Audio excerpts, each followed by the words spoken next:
My name's James Madison, and I'm a master carver. A bear! It's called a sea bear. A bear! Yeah, so it's half bear and it's half a whale. That's kind of cool.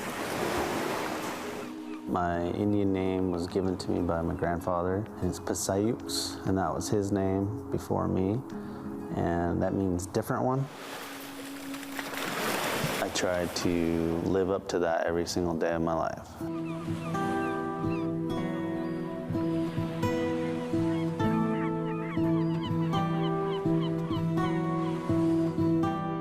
My grandfather used to always instill in me, this is a spiritual thing.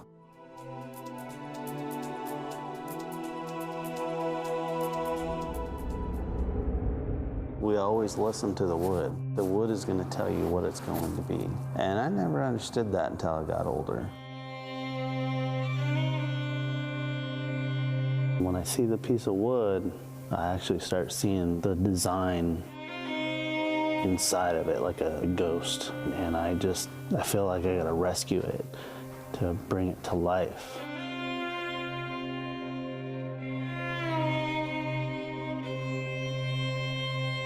Who I am and what I do artistically to represent my family and my tribe started, at my grandfather's house.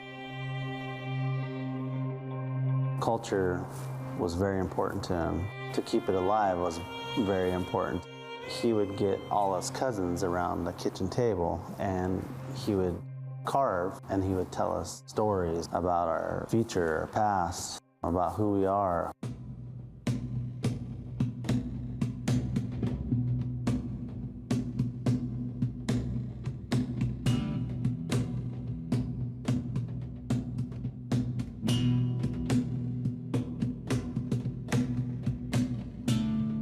Tulalip is a band of a lot of different families. Now they call them tribes.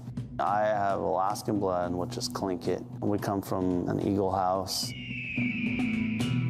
My great-great-grandpa was brought down to Indian school. My great-grandma was Snohomish and Snoqualmie and Duwamish and Skykomish. They put all these different peoples on this very land.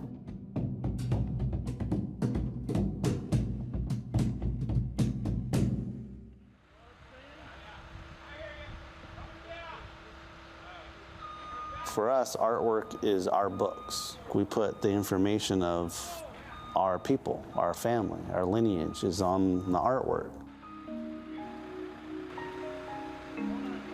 Knowing where those bloodlines, where that family member was from all these different entities and how it comes down to me and then my kids, and to pass that on is important. Climbed up here and he turns himself into a bear. And then when he wants to go in the water, he turns himself into a whale. The way that I'm raised is family first. I do everything that I'm doing here for them.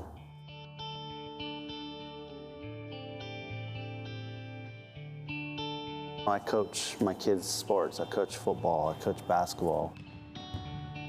I pass the stories down. I'm teaching them how to carve. I'm teaching them how to draw. It's for them to pass on to their kids. And here, he was still in the canoe. I'm not scared. I'm not scared.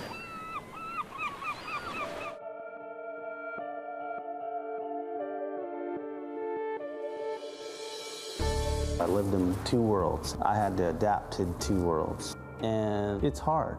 You're learning something that isn't yours. But in today's world, you have to learn it to survive.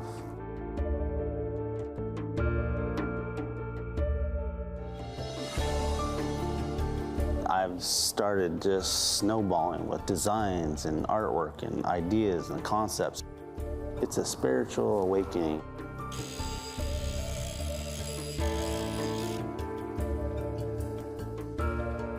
Picasso basically catapulted me to what I do today. He was so fascinated with African art. He came up with Cubism and brought it to a whole different level. I liked what he was doing. He was taking something and ripping it apart and rearranging the parts. I'm like, okay, I know what I'm gonna do.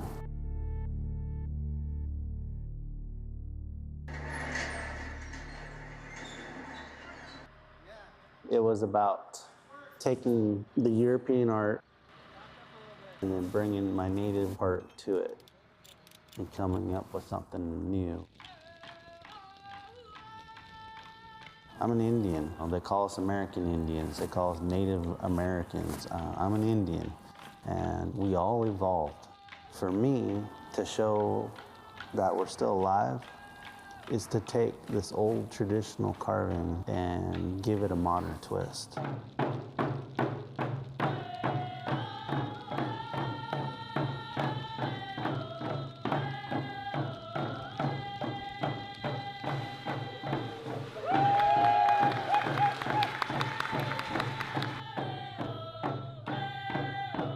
I do that in every piece that I do, or try to do it in every piece that I do. That is keeping my culture alive. I'm doing my part. The